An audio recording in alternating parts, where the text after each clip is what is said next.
여러분 안녕하십니까? MBN 뉴스와이드입니다. 오늘 함께해 주실 분들 소개해드리겠습니다. 김상일 시사평론가, 최수영 시사평론가 모셨습니다. 어서 오십시오. 안녕하십니까? 예, 국민의힘 전당대회 그리고 전환길 씨가 어디까지 이 전당대회 영향력을 행사하는 것인가 이 부분을 먼저 집중적으로 살펴보겠습니다. 먼저 영상 보시죠. 이 위기 속에서 국힘을 살리겠다고 하는데 이런 사람이 지금 시점에서는 적절한 당대표 후보다. 이래서 저는 당대표에 대해서 장동혁 후보를 지지합니다. 지금 여러분이 손가락질하는 전환길 선생, 그 겨울 우리 당을 지키자고 했던 사람들입니다. 이제 나가라 나가라 외치는 것, 그게 부끄러운 겁니다. 여러분, 제가 운영하는 전환길 뉴스에 물어보니까 거의 90% 가까이가 장동혁 후보가 되었으면 좋겠다, 이런 지지가 있었습니다. 시청자들과 또 다른 당원들의 의사를 제가 무시할 수는 없지 않습니까? 보수 유튜브들끼리 아침에 8시에 유튜브들에 대해 올라온 의견을 제가 말했을 뿐입니다. 제 개인 의견이 아니고요. 그래서 그거 잘못 알려졌다는 것에 대해 바로 잡아드리고 싶고요. 예, 국민의힘 전당대회가 임박하면서 전환길 씨가 어느 후보를 지지하느냐가 전당대회 판세에 상당히 영향을 주고 있다라는 얘기가 흘러나오면서 이 논쟁이 좀 시작된 것 같습니다. 이건 전체적인 얘기를 좀 해야 돼요. 지금 전당대회 판세가 어떻게 흘러가고 있는지, 그래서 왜 전환길 씨가 이렇게 주목받고 있는지 이런 것들을 좀 살펴봐야 되는데, 일단 뭐 얘기를 들었으니까 전환길 씨가 누구를 지지하는지 그 부분도 좀 명쾌하게 선을 긋고 가야 될 것 같습니다. 이거는 이제 국민의힘 쪽이니까 네. 우리 최수영 평론가께 네. 먼저 질문 드릴게요. 지금 네. 판세가 어디로 흘러가고 있고 전환길 씨는 그 판세에 어떤 영향을 주고 있는 겁니까? 제가 보기에 이제 지금 당원 80과 국민 여론조사 29조잖아요. 예. 그러니까 지금 내부운이 겨루고 있지만 실질적으로 지금 찬탄파의 경우에는 결선 투표 가기가 어렵고 사실상 3, 4위권 밖으로 밀려났다, 이렇게 보는 게 정확할 겁니다. 이건 뭐 예. 제가 희망상을 말씀드려서는 안 되잖아요. 그러니까 정확하게 지금 현실이 지금 어떻게 진행되고 있는지 분석을 해드린다면은 예. 현재 1, 2위 각축전은 김문수와 김문수? 장동혁 두 후보로 보는 게 맞고요. 예. 그건 뭐 여론조사상 수치도 얘기하고 있지만 실제적으로 당심이 그렇게 가고 있는 것 같습니다. 여기에 원인이 한 세 가지가 있어요. 그러니까 안철수, 조경태 후보는, 그러니까 탄핵을 찬성했던 분들은 3, 4위 사실상 순위권 밖으로, 결선이든지 예, 1, 2위권은 아니다, 이런 뜻이군요. 그렇습니다. 예. 그건 뭐 확실하게 말씀드릴 수 있을 것 같습니다. 그래서 단일화 얘기가 나오는데 아마 불가능하게 될 것 같고요. 첫 번째, 저는 왜 이런 현상이 벌어졌는지 세 가지 요인이 하나 있습니다. 첫 번째는 전대가 시작되기 직전에 윤 전 대통령이 구속이 됐어요. 예. 그리고 전대가 시작해서 중반쯤 가는 과정에 김건희 여사 또 구속이 됐어요. 예. 이걸 전 외생 변수라고 부릅니다. 왜냐하면 예측치 못했던 특검의 수사에 따른 후속 결과니까. 예. 두 번째, 또 뭐가 있었냐 그러면은 그 정청래 후보의 또 당선이 있었어요. 예. 그건 이제 바로 전대 과정에서 있었던 거죠. 정청래 후보가 만약에 아니라 박찬대 후보가 됐었으면은 약간 협치의 공간도 열리면서 이른바 국민의힘 내에서 찬탄파의 합리적인 좀 찬탄파 쇄신과 혁신을 얘기하는 사람들이 공간이 좀 열렸을 텐데, 그러니까 저쪽이 합리적인 당대표가 나왔더라면 이쪽도 합리적인 그렇죠. 보수가 힘을 얻을 수 있었다. 엇박자가 아니라 순박자가 날 수 예. 있었겠죠. 그런데 그게 사라지고 난 악수도 하지 않겠다. 이런 얘기들이 나오면서 강성당원들의 더 결집력도 강해졌죠. 아니, 상대가 우리를 말살하려고 하는데 우리가 왜 유화적인 제스처를 해야지? 우리도 싸울 수 있는 후보를 해야 되는 것 아니면서 반타파 입장도 강해졌고요. 예. 마지막으로 이제 제가 말씀드리는 게 이제 이 룰 과정을 통해서 그다음에 전환길 씨가 또 참전함으로써 예. 이게 더 촉발된 효과가 있었죠. 그래서 저는 외생 변수 세 가지가 지금 국민의힘 당대표 선거 구조를 더 반탄파 후보들이 이제 장악하는 쪽으로 지금 가고 있고, 예. 결국에 저는 이제 2일이죠. 이번 주 금요일이지만 저는 뭐 1, 2위가 과반이 못 나올 것 같아요. 그래서 결선 투표 갈 것 같은데 그 얘기는 더 나중에 하도록 하고, 이렇게 지금 원인을 분석하면은 제가 지금 말씀드린 세 가지 외생 변수가 국민의힘을 더 강고한 이른바 반탄파의 결선 구조를 만들었다라고 분석드리겠습니다. 그러니까 윤 대통령 부부의 구속, 그다음에 민주당의 정청래 대표 강성인 네. 정청래 대표의 등장, 그다음에 전환길 씨 참전. 여기에 전환길 씨의 참전으로 인해서 탄핵 반대파들은, 그러니까 안철수, 조경태 의원은 밀려나고 네. 지금 김문수, 장동혁 후보의 대세론이 형성된 그렇습니다. 것이다. 네. 근데 이 대세론이 여기서 또 분화가 이루어지는 그렇습니다. 거잖아요. 그래서 지금 이제 문제가 되고 있는 것인데, 성일종 의원의 얘기를 잠깐 들어볼 수 있을까요? 결선에 딱 2명 올라가는 거잖아요. 누가 올라갈 거라고 전망하십니까? 지금 확실한 것은 김문수 후보의 하락세가 확실해 보이고요. 하락세? 예. 또 그럼 상승세도 있을 거 아니에요? 거기에는 장동혁 후보가 좀 상승세가 있는 것 같습니다. 아무래도 그렇게 봐야지요. 재선이고 젊고 그러기 때문에 당의 변화를 당원들이 또 국민들이 변화하고 있구나라고는 국민의 요구가 사람으로 이렇게 투영된다고 볼 수 있죠. 예, 최수영 평론가께서는 탄핵을 찬성했던 이른바 이 안철수, 조경태 후보가 왜 밀려났는지까지는 잘 설명을 해주셨어요. 네. 근데 이제는 이제 탄핵을 반대했던 이른바 반탄파 가운데 김문수와 장동혁 후보 간에 누가 그러면 우위에 있고 누가 그러면 뒤따라 붙고 있는 거냐, 이제 이 얘기를 좀 들어가 보면, 네. 자, 이 국민의힘 당대표 이 적합도 여론조사입니다. 뭐 여론조사마다 조금 다르긴 합니다만은 지난달에 나온 여론조사만 보면은 김문수 후보와 장동혁 후보가 더블 스코어 차이가 나요. 네. 근데 최근 걸 잠깐 보여주시면 더블 스코어가 거의 초근접으로, 이건 사실 뭐 오차범위 내에 있기 때문에 대등해졌다 이렇게 이제 우리가 봐야 될 것 같은데, 왜 이런 현상이, 그러니까 왜 장동혁 후보가 급부상하고 네. 성일종 의원의 말대로 김문수 후보는 하락세인가? 네. 이 요인은 그럼 또 무엇인가? 모든 사람들이 분노와 멸시에 사로잡혀 있기 때문이죠. 자신들에게 불리한 상황에 대해서는 분노가 지금 폭발해 있고 예. 감정에 휩싸여 있고요. 상대는 악마화시키면서 멸시하는 그런 상황이 지금 예. 있는 겁니다. 그런 것들을 지금 굉장히 부추기는 것이 전환길 씨고요. 그런 것들에 대해서 촉발한 게 윤석열 피고인데요. 예. 문제는 이런 겁니다. 그러면 이 지지층은 사건 사고에만 매몰돼 있지 정치적인 주관이나 가치관은 없다는 거잖아요. 그럼 본인들이 보수 정당에 지지를 한다. 그러면 어떤 가치를 지지한다. 이런 게 있어야 되는데 그런 게 지금 없이 마치 어떤 한 인물이 예. 자기 인양 동일시하고 그거에 같이 분노하고 지금 그러고 있다는 게 굉장히 큰 겁니다. 근데 그 분노가 또 이성을 완전히 마비시킨 게 뭐냐면 윤석열 피고인은요. 사실상 위헌, 내란 혐의로 헌재에서 최종 파면을 당한 사람입니다. 헌재가 판단한 건 뭡니까? 지금 계엄이나 윤석열 피고인의 행위는 위헌이다라는 거는 명확하게 예. 판결을 내린 겁니다. 형사적인 범죄에 대해서만 양형이라든가 이런 걸 정하지 않았을 뿐이지 위헌이라는 건 명확하잖아요. 근데 그것을 받아들여야 된다. 그 길을 가야 된다. 그 사람을 옹호하고 거기를 중심으로 그 가치를 가지고 정당이 나가야 된다. 예. 이렇게 하면은 그것은 사실상 그 정당 전체가 위헌 정당이 돼버리는 거거든요. 위헌이 그동안은 윤석열 피고인의 문제였고 몇몇 권력자들의 문제였는데 예. 이 전대를 통해서 이 당 전체가 위헌을 자신들의 가치로 받아들이면서 사실상 위헌 정당이 돼버리는 거예요. 예. 그래서 저는 이 지지자분들이 지금 굉장히 본인의 감정도 안 좋고 그렇겠지만 본인들이 정청래 후보가 나올 때 뭐라고 얘기했습니까? 아, 우리는 정청래 후보가 나오면 정말 땡큐야. 우리 도와주는 거야. 이렇게 얘기했잖아요. 똑같은 상황으로 자신들의 정당을 바라볼 시점이다. 예. 그렇지 않으면 지금 민주당 지지율 하락과 똑같은 지지율 하락을 국민의힘이 다시 맛보게 될 겁니다. 예. 최수영 평론가님, 김문수, 장동혁 두 후보 모두 이재명 대통령 또 이 강성인 정청래 대표하고 싸울 만한 강한 네. 내공을 갖고 있다라고 봐야 되는데 네. 둘 다 이제 탄핵에 대해서 반대를 했고요.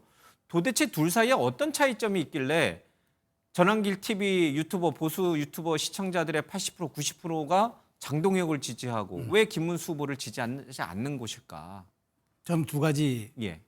원인이 있다고 봅니다. 첫 번째는 김문수 후보가 안정감과 일관성을 보여주지 못했어요. 김문수 후보가 처음에 그런 뭐 합동 뭐 면접, 합동 뭐 유튜브 뭐 이런 얘기들 나왔을 때 예. 본인이 가지 않겠다고 했어요. 뭐 재고해보겠다, 고려해보겠다고 자기 일단 안 가겠다고 했어요. 보수 유튜버를 멀리했다. 그렇죠. 그 다음에 조금 대세가 이제 장동혁 쪽으로 가는 것 같으니까 하겠다고 또 뒤늦게 얘기합니다. 그게 이제 일관성에 대한 문제가 있고 개혁의 결이 약간 달라요. 예. 그러니까 또 하나가 뭐냐면 김문수 후보 같은 경우에는 기본적으로 당내 세력이 없는 상황에서 예. 외부 세력을 통해서 당을 좀 쇄신하겠다는 생각을 갖고 있는 것 같은데 여기에 대해서 당 주류 의원들이 불안해하는 겁니다.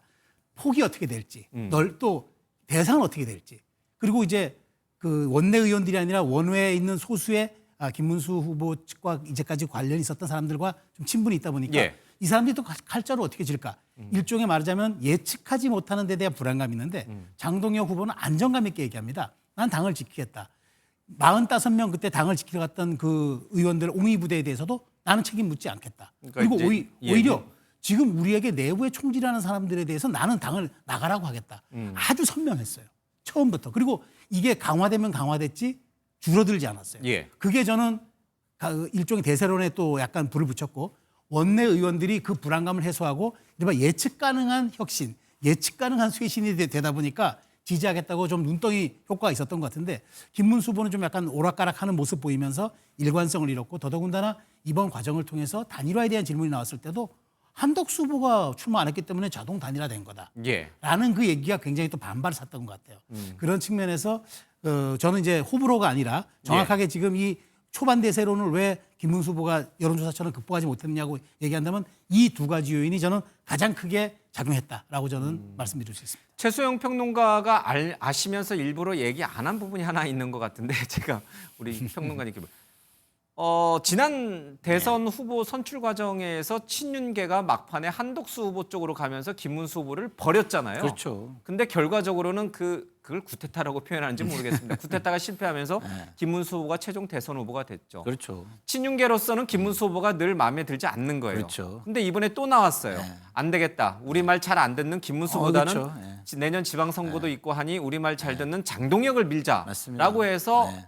국민의힘의 다수를 차지하고 있는 친윤계가 물론 지류가, 윤어게는 지류가. 아니지만 네. 이분들이 집단적으로 장동혁 후보를 그렇죠. 민 것도 요인이니까.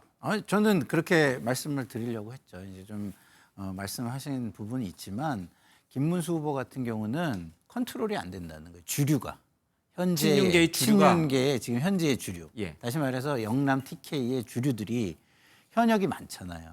근데 그 현역 국회에선 현역이 이제 힘을 쓰는데 이 사람들이 현역들이 컨트롤을 할 수 없는 원외 당대표가 들어오는 거죠. 예. 그리고 팬덤과 결합이 된 그리고 또 정광훈이나 이런 분들하고 또 예. 결합이 된 그러면은 본인들 입장에서는 뭐 예측 불가능이라고 이렇게 돌려 말씀하셨지만 그야말로 본인들이 전혀 컨트롤을 할 수 없고 오히려 본인들에게 칼을 들이댈 수 예. 있는 사람이 들어오게 되는 거고 장동혁 후보 같은 경우는 현역인데다가 현역들끼리의 어떤 뭐랄까요 위아래라든가 아니면 뭐 좀 눈치를 본다든가 아니면 좀 이렇게 이야기를 하면 먹힌다든가 이런 것들이 있는 거죠. 그래서 상대적으로 그리고 기반 자체도 여기는 충청이고 그리고 본인이 지금 저렇게 강성으로 나오는 이유 중에 예. 하나가 본인의 정치적 앞날이 지금 불안한 상태이기 때문에 그렇다는 얘기도 상당히 많이 회자가 되고 있습니다. 그러면은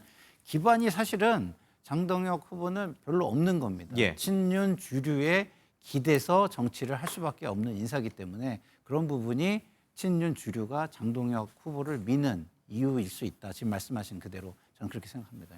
최소영 평론가님 네.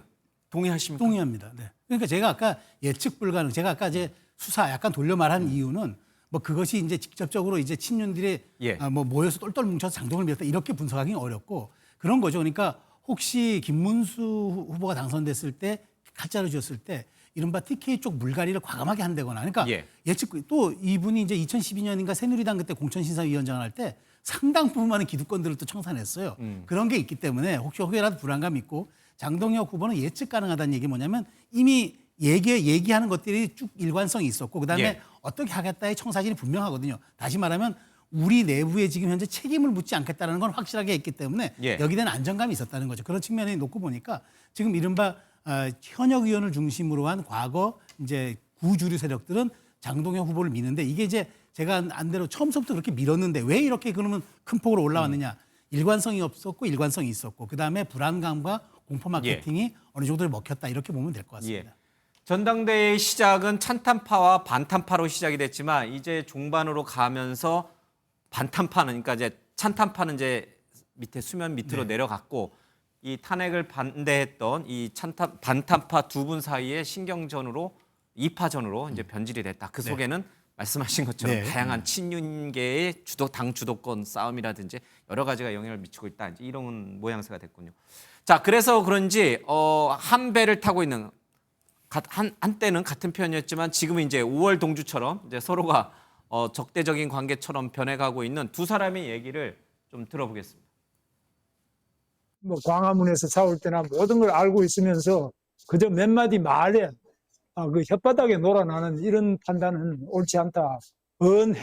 행이 중요하고 행보다 더 중요한 것은 그 오랜 기간의 역사적인 검증. 23번이나 단일화하겠다고 약속하신 것 안 지켰는데 한덕수 총리와의 첫 단추도 풀어내지 못하셨는데 지금도 당사에서 내가 목숨 걸고 당원 명부를 지켜내겠다, 내가 지키겠다고 하는 그 말씀을 당원들 누가 믿을 수 있겠습니까? 그러니까 안철수 후보라든지 조경태 후보와 이 두 분의 이 설전, TV 토론회에서의 설전이 관심, 주목을 받아야 되는데 거꾸로 두 사람 사이에 서로가 서로를 물어뜯는 게 더 주목을 받는 형세가 됐습니다.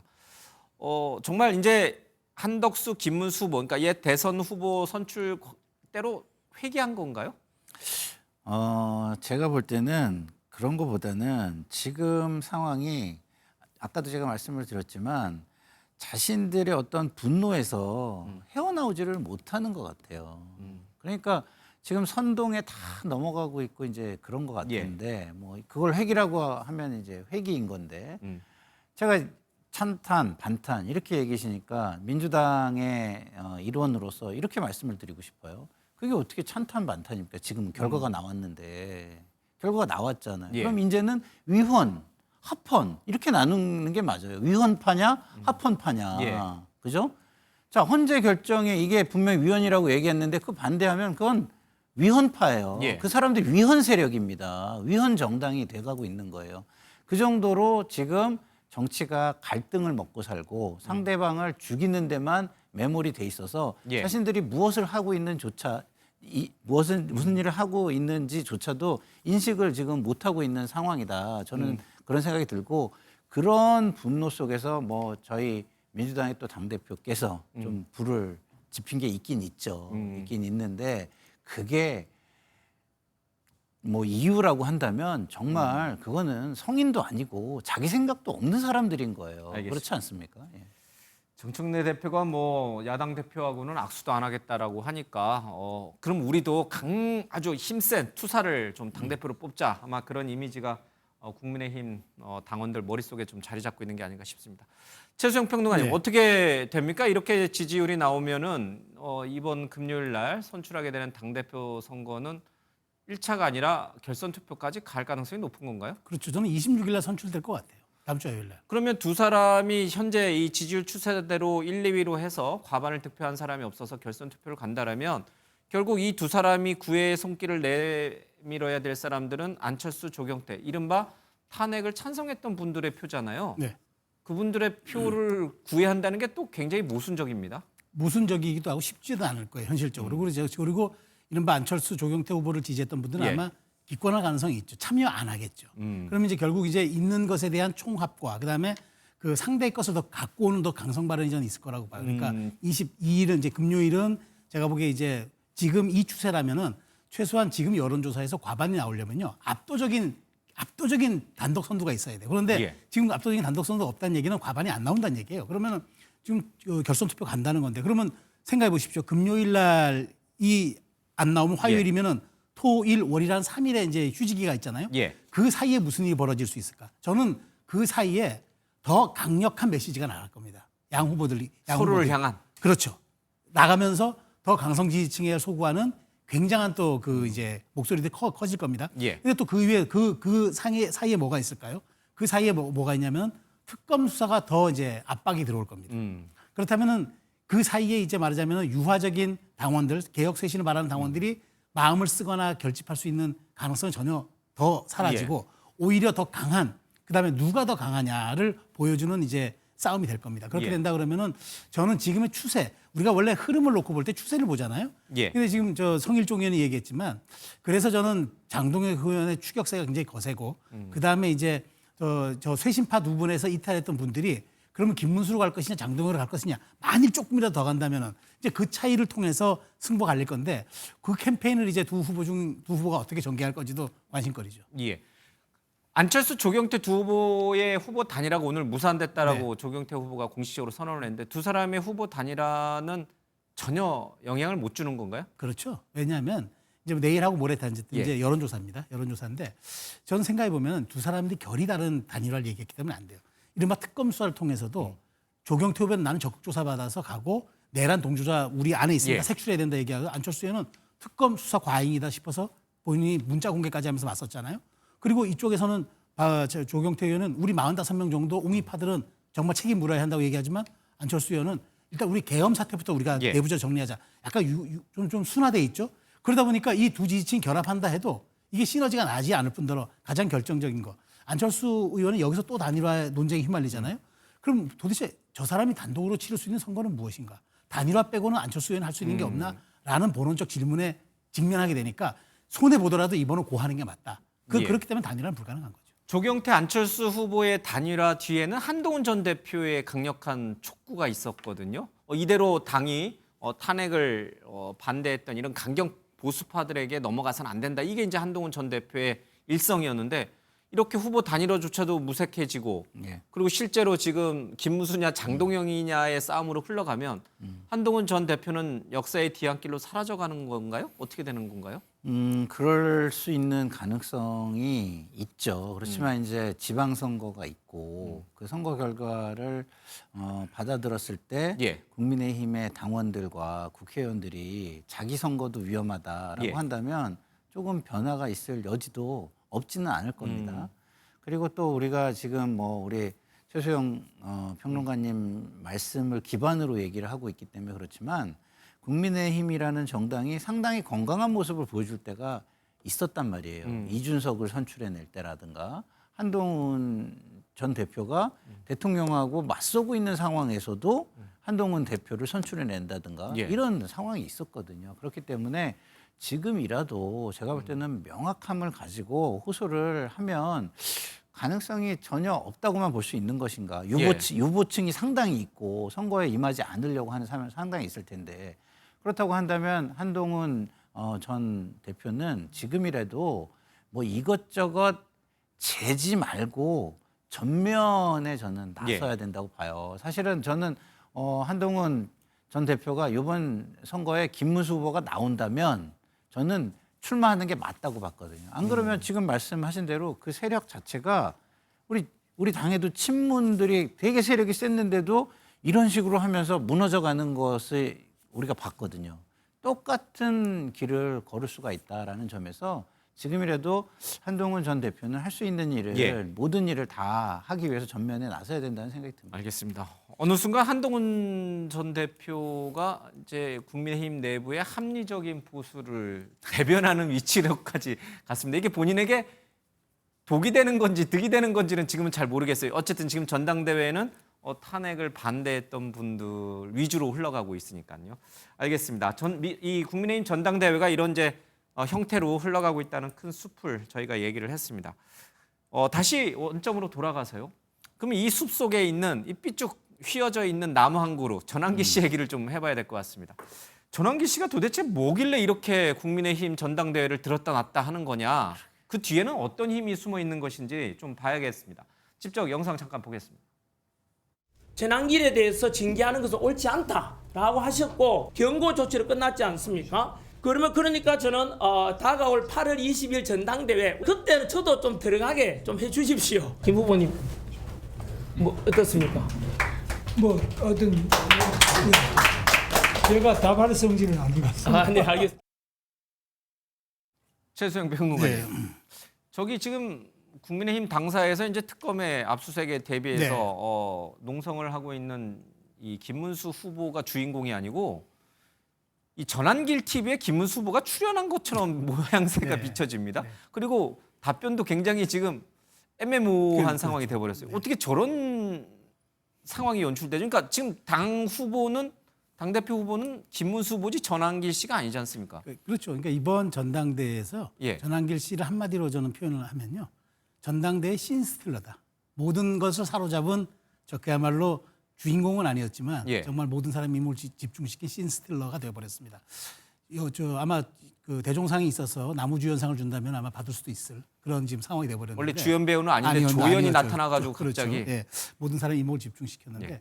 어쨌든 저는 이렇게 생각합니다. 이게 당원 89조가 저는 이런 결과를 낳았다고 봐요. 그러니까 저는 한마디로 전환기 씨를 평가하면은 조금 언론과 미디어가 좀 과대평가를 시켜줬던 정치적 인플루언서인데 왜 이렇게까지 이분이 이렇게 됐냐면 지난 탄핵 과정과 그다음에 계엄, 특검, 출범 이 모든 것들을 과정을 통해서 예. 그 정치적인 어떤 그 보수층의 허탈감을 잘 파고들어서 입지를 구축한 사례인데 예. 저분이 제도권으로 들어가서 한번 평가받은 사례가 4월 그 재보궐 선거에서 부산교육감 선거인데 예. 그때 저분이 직접 나서서 했는데도 불구하고 참패했어요. 그러니까 결과적으로 제도권 내에서의 영향력은 전 약하다고 보는데 예. 어쨌든 전대 국면에서는 지금 강력하게 지금 그 시그널을 발휘하고 있습니다. 결국 전환길 씨가 지지하겠다고 얘기한 그 순간부터 장동혁 후보의 지지세는 상승세를 탔고 그다음에 김문수 후보는 그로 인해서 한 인터뷰에서 이런 얘기도 하더라고요. 부부지간에도 이렇게 선거 때 등 돌리면은 배신감 느끼는데 굉장히 배신감을 느낀 것처럼 얘기해서 아마 오늘 찾아간 것도 전환길 씨가 그런 데 대한 역풍 때문에 왜 당신은 이른바 반탄파 후보들에까지도 균열을 내느냐라는 아마 그런 좀 지적이 있었을 거예요. 김문수 후보 지지층들의 강력한 항의도 있었을 거고 하니까 오늘 아마 저런 형식을 통해서 뭔가 조금 물을 타고 좀 희석시키려는 이제 그런 의도를 가진 것 같은데 어쨌든 저 상징적인 장면이 하나 주는 것은 결선 투표까지 갈 때까지도 전환길 씨가 결국에는 지금 그립을 지을 수밖에 없는 상황이라는 것을 상징적으로 좀 입증하는 장면이라고. 그럼 전환길 씨가 오늘 김문수 후보를 찾아간 것은 등 떠밀려서 간 것이다. 본인이 장동혁 후보를 지지하는 게 아니다라고 말한 것은 등 떨려서 그냥 핑계 변명처럼 한 말이다 이런 뜻인가요? 속내는 여전히 모르죠. 저도 속내는 사실 모르죠. 왜냐하면 예. 전환길 씨의 속내를 제가 어떻게 알겠습니까? 그렇지만 저분은 제가 속내가 없어요. 다 얘기하고 다니니까. 분석을 해 본다면은 예. 아마 저 장동혁 후보를 지지했던 게 예. 일관성 측면이나 그런 게 맞았던 것 같은데 근데 그게 역풍을 부른 거죠. 김문수 후보의 지지층들이 압력을 넣은 데다가 또 전체적인 당원 입장에서는 예. 당신이 좀 최소한 반탄 후보들 사이에서는 중립을 지켜줘야 하는 것 아니냐. 찬탄 반탄이 구분되는 것에서는 당신의 역할이 있지만 마지막까지 당대표를 뽑는 과정에서의 분열을 일으키지 말아라. 이런 얘기를 하니까 김문수 후보 또한 그렇게 가서 좀 약간 좀 상쇄하려는 듯한 그런 모습을 보인 거라고 저는 생각합니다. 저는 좀 의견이 다른 게요. 이번에 그 국민의힘에서 전환길 씨에 대해서 완전한 솜방망이 징계를 했잖아요. 경고 처분. 네, 예. 경고 처분을 했는데 그것 때문에 상당히 업돼 있다 지금. 본인이 네. 예. 누가 나를 감히 건드리랴라고 생각을 하는 것이고. 감히 누가 나를 징계하냐. 네, 징계하랴. 그리고 그런 부분에 있어서 본인이 자기 존재감을 드러내는 일들을 예. 막 하고 다니는 거죠. 전대와 관련해서. 지금 그렇게 논란이 되면 본인이 좀 숨을 죽이고 있거나 이렇게 해야 되잖아요. 그렇지 않아요. 본인이 지금 뭐 당대표 이상인 것 같아요. 그러니까 지금 강성 팬덤에 의지하는 지금 국민의힘의 모습을 고스란히 보여주고 있다라고 예. 생각하고 과거에 민주당에다가 강성 팬덤을 비판했던 그 사람들은 다 어디 갔는지 예. 지금 너무 비겁한 모습만 지금 보이고 있다 이런 생각이 들어요 저는. 그런데 김문수 후보는 이제 앞서 들으셨습니다만은 전환기 씨가 이제 20일 전당대회 때 본인을 전당대회장 안에 좀 들어가게 해달라 그랬더니 김문수 후보가 말을 쭈삣쭈삣하면서 내가 결정할 사안이 아니다라면서 일단 선을 그어요. 그러니까 나는 장동혁을 지지하는 게 아니다. 나는 김문수 후보도 충분히 지지할 수 있다라고 해서 찾아온 이 전환기 씨한테 김문수 후보가 아이고 어서 오십시오. 나 좀 도와주십시오. 이런 자세로 맞이하는 게 아니라 여전히 뭔가 떨떠름하게 거리두기를 하려는 듯한 뉘앙스를 읽히거든요. 네. 김문수 후보는 아직 이 전환기 씨에 대해서 어떻게 대해야 할지 입장을 정리하지 못한 건가요? 그러니까 제가 아까 말씀드렸잖아요. 그러니까 이미 한번 상처를 다 받은 거예요. 본인의 대세론에 직접적인 일격을 가한 사람이 전환길 씨거든요. 그러다 보니까 지금 찾아와서 일종의 약간 화해 제스처가 오지만 이미 한번 상처를 받았거든요. 그리고 대세론에 흠집이 났고 그러다 보니까 제가 너 못 아까 믿겠다 이런 마음인가요? 그렇죠. 아까 말씀드린 대로 그거잖아요. 선거 때 등을 돌리면 부부지간에도 그건 원수가 예. 된다고 얘기했는데 아마 그게 아마 속내에 있었던 거고 떨떠름할 거죠. 물론 뭐 사실 당원에 대한 출입 여부는 선관위가 해야 될 문제지 뭐 당 후보가 뭐 이래저래 예. 할 수 있는 그건 원칙적인 답변은 맞지만 제가 선관위에 얘기해서라도 한번 해보겠습니다 이렇게 얘기를 해야 되는데 그렇게 안 한 거는 아직도 약간 좀 마음속에 좀 미진한 감이 있고 좀 약간 은원이 남아 있다 이렇게 보는 게 맞을 것 같고요. 저는 어쨌든 김문수 후보 입장에서는 자신의 그 대세론 1차 투표에서도 끝낼 수 있었다고 생각했던 예. 그걸 대세론에 가장 결정적인 변곡점을 준 것은 전환길 씨로 생각하는 것 같습니다. 가정을 전제해서는 안 되지만 만일에 김문수 후보가 당대표가 되면 전환길 씨 운명도 바뀝니까? 뭐 제가 민간 보기에는 당원이긴 예, 하지만 뭐 제가 보기엔 영향력이 그래서 저는 어쨌든 예. 이번 전대를 장동혁 후보가 되든 김문수 후보가 되든 저는 전환길 씨의 영향력은 이번 전대를 끝으로 좀 사라질 것으로 생각이 됩니다. 왜냐하면 아까 제가 말씀드린 제도권에서 인정이 안 되는 데다가 지금은 말하자면 전시 상황이고 당대표를 뽑는 예. 상황이니까 지금은 말하자면 옆집에 지게작대기라도 필요한 상황이지만 당대표가 되고 나서는 제도권 정당이에요. 그리고 싸우려면 여의도에서 싸워야 돼요. 그렇다면 저는 어느 정도 그건 당대표가 된 두 분이라도 어느 정도의 이격거리는 저는 가질 거로 생각합니다. 그런데 계엄 이후에 12.3 계엄 이후에 보수 유튜버들은 네.